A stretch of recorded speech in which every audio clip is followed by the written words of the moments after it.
Video शुरू करने से पहले मैं आप सभी को ये वार्निंग दे देता हूँ कि इस मूवी में कुछ ऐसे सीन्स भी है जो कि आपको विचलित कर सकते हैं, तो ये वीडियो अपने रिस्क पर ही देखना। तो दोस्तों, आज मैं जिस मूवी को एक्सप्लेन करने वाला हूँ उस मूवी का नाम है टिम्बर फॉल्स। इस मूवी की कहानी शुरू होती है दो कपल सारा और जेम्स को दिखाते हुए, जिनको एक अंधेरी गुफा में बांध कर रखा गया था। सारा किसी तरह से खुद को रस्सियों से आज़ाद कर लेती है और गुफा से बाहर निकलने का रास्ता ढूंढने लगती है। तभी उसे किसी के आने की आवाज़ सुनाई देती है तो जेम्स सारा को भागने के लिए कहता है। सारा अपनी जान बचाकर जंगलों की तरफ भागती है और काले कपड़े पहनकर हाथ में हथियार लिए एक आदमी सारा को मारने के लिए उसके पीछे पड़ा हुआ था। भागते भागते सारा पहाड़ के किनारे तक पहुंच जाती है, जहां से आगे जाने का कोई भी रास्ता नहीं था, और उस आदमी से बचने के लिए वो पहाड़ से छलांग लगा देती है और पत्थर पर गिरकर उसकी मौत हो जाती है। अब कुछ दिन के बाद में सर्गी और माइक नाम के दो कपल उसी जगह पर हाइकिंग के लिए जाने वाले थे, और वहां जाने से पहले वे लोग एक पार्क रेंजर से मिलते हैं जो कि उन्हें रास्ता समझा देता है। सर्गी और माइक पहले से ही हाइकिंग कर चुके थे, तो उनके पास में हाइकिंग का सारा सामान भी था, और अगर वो वहाँ पर सो भी जाएंगे तो उनके पास के रहने वाले उनकी हेल्प कर देंगे।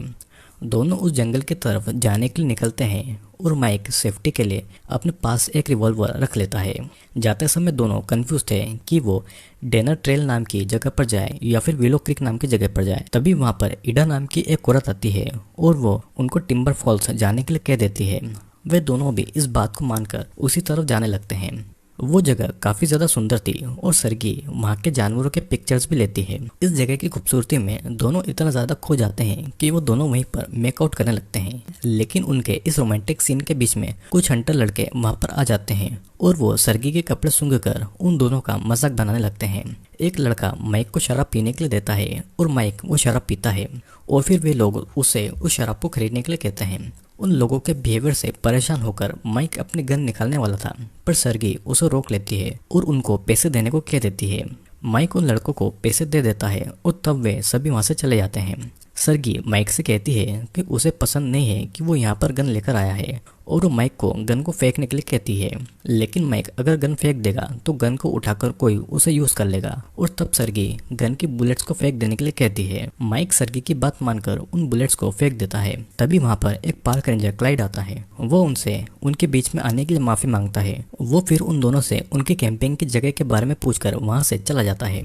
सर्गी और माइक अपनी कैंपिंग लोकेशन पर आकर अपना कैंप लगाने लगते हैं, लेकिन पता नहीं उनको कोई छुप कर देख रहा था। फिर वो रात को वहीं पर एक दूसरे के साथ में प्यार करके सो जाते हैं, लेकिन उन्हें ये पता नहीं था कि उनका ये रोमांटिक सीन अभी भी कोई अनजान आदमी छुपकर देख रहा है। सुबह जब माइक अपनी नींद में था तो सर्गी उठकर अकेले लेक पर जाकर नहाती है। जब वो अपने कपड़े पहन रही थी तब एक अनजान आदमी सर्गी को किडनैप कर लेता है, और कुछ देर के बाद में माइक अपनी नींद से उठता है। वो सर्गी को आवाज़ लगाता है, लेकिन उसका कोई भी जवाब नहीं आता है, और वो लेक की तरफ जाता है। वहाँ पर उसे सर्गी की नेकलेस मिलती है और उसे एहसास होता है कि सर्गी वहाँ पर नहीं है। वो सर्गी को ढूंढने लगता है और इसी दौरान उसे चोट लग जाती है और वो गिर जाता है। माइक फिर अपनी चोट पर रुमाल बांधकर फिर से सर्गी को ढूंढने लगता है, और तभी उसे वहाँ पर वही हंटर लड़के दिखाई देते हैं, और उनमें से एक के पास में सर्गी का टॉवेल था। वो सोचता है कि उन्होंने ही सर्गी को किडनैप किया होगा, और वो उनमें से एक को बेहोश करके सर्गी के बारे में पूछता है। पर उस लड़के को सर्गी के बारे में कुछ भी नहीं पता था, और वो टॉवेल उसे कहीं पर गिरा हुआ मिला था तो उसने उसे उठा लिया था। माइक का जैसे ही ध्यान भटकता है तो वो उस पर चाकू से हमला करने वाला था, लेकिन माइक उसे गन मारकर बेहोश कर देता है और फिर से सर्गी को ढूंढने लगता है। लेकिन अचानक से माइक का पैर एक बेयर ट्रैप में फंस जाता है और वो बेहोश होने लगता है, और उसे दिखता है कि एडा उसके पास आकर उसका नाम पुकार रही है। कुछ देर के बाद में माइक की आँख खुलती है और वह अपने आप को एडा के कैबिन में पाता है। एडा उसके पास आकर उसके घावों पर मरहम लगाने लगती है और वो कहती है कि वो रेडियो से पुलिस को इन्फॉर्म कर देगी।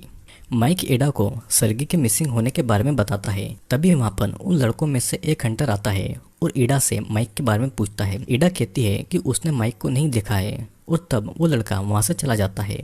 माइक को एडा पर शक होता है क्योंकि एडा उसे उसके असली नाम माइकल से पुकार रही थी, पर इस नाम से सिर्फ माइक की ग्रैंड मदर ही उसे बुलाया करती थी। वो एडा पे उसकी आईडी चुराने का इल्जाम लगाता है, पर वो इस बात को नहीं मानती।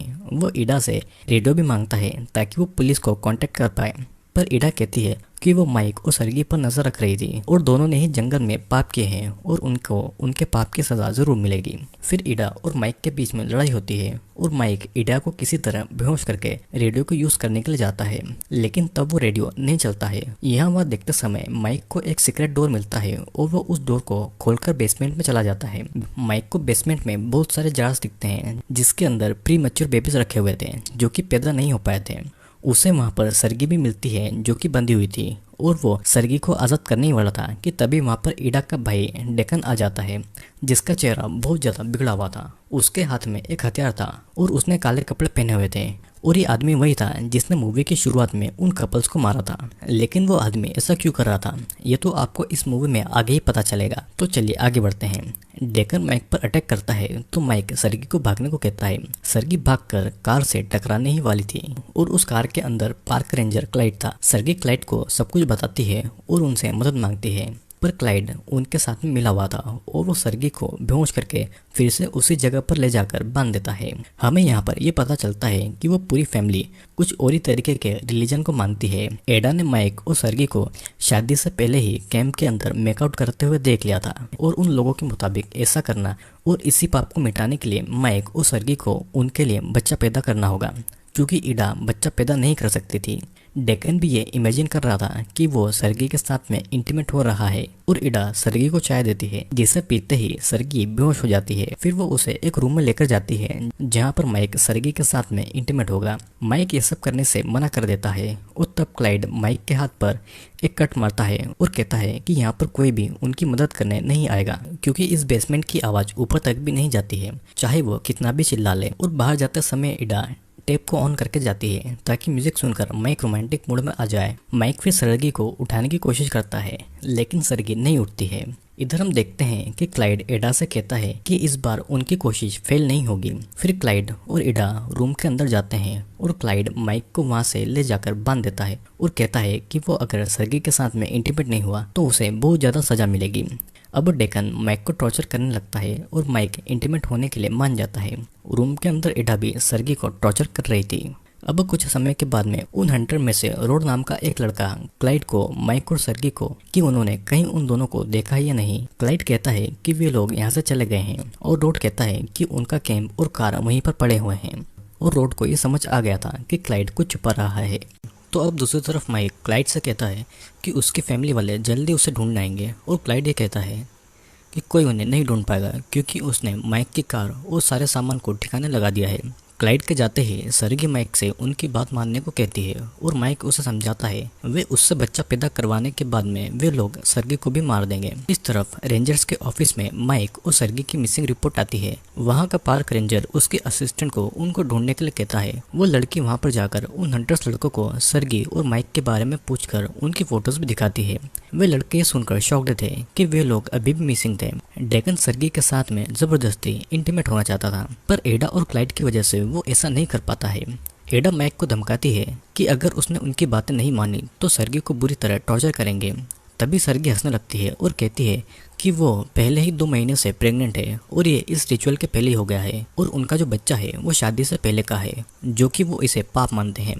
ये सुनकर एडा और क्लाइड शॉक्ड में थे और उनका प्लान पूरी तरह से बिगड़ गया था। तभी वहाँ पर वही हंटर लड़के आते हैं ये देखने के लिए कि एडा क्या छुपा रही है। इधर फ्रंट डोर का ग्लास तोड़ते ही एडा और क्लाइड को उनका पता लग जाता है और वो दोनों उनको मारने के लिए जाते हैं। सरगी को रूम में अकेला छोड़कर माइक खुद को आज़ाद करने में लग जाता है। इधर उन हंटर लड़कों में से एक लड़के को बेसमेंट का डोर दिख जाता है और वो उसे खोलने वाला था, पर क्लाइड पीछे से आकर उसे मार डालता है और दूसरा लड़का बेसमेंट के अंदर वो सब चीज़ें देखकर शॉक्ड हो गया था।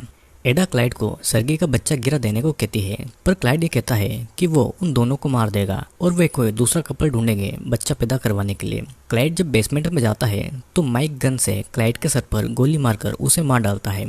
एडा क्लाइड के खून से लथपथ बॉडी देखकर बहुत ज़्यादा रोती है और माइक एडा पर अटैक करता है, लेकिन एडा उसके पैरों के घाव पर बार बार मारती है।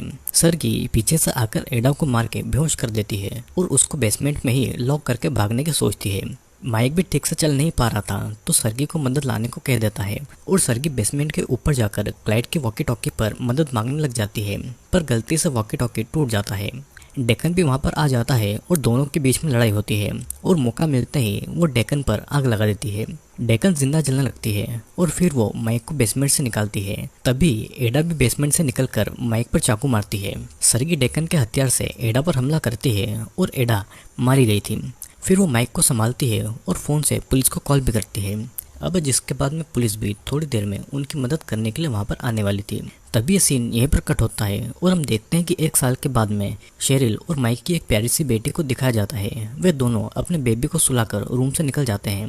तभी हमें खिड़की पर डेकन का हथियार नजर आता है जो कि उनके बच्चे को ही देख रहा था। तो शायद से डेकन आग से बच गया होगा या फिर जो आग में मारा था वो उन हंटर में से ही कोई एक लड़का होगा जो कि उस समय बेसमेंट में ही था। और ये मूवी यहीं पर एंड हो जाती है। दोस्तों वीडियो कैसा लगा नीचे कमेंट करके ज़रूर बताना। और हाँ, आप इस चैनल पर जाकर और भी कई सारे इंटरेस्टिंग वीडियोस देख सकते हैं जो कि मैंने ऑलरेडी अपलोड कर दिए हैं।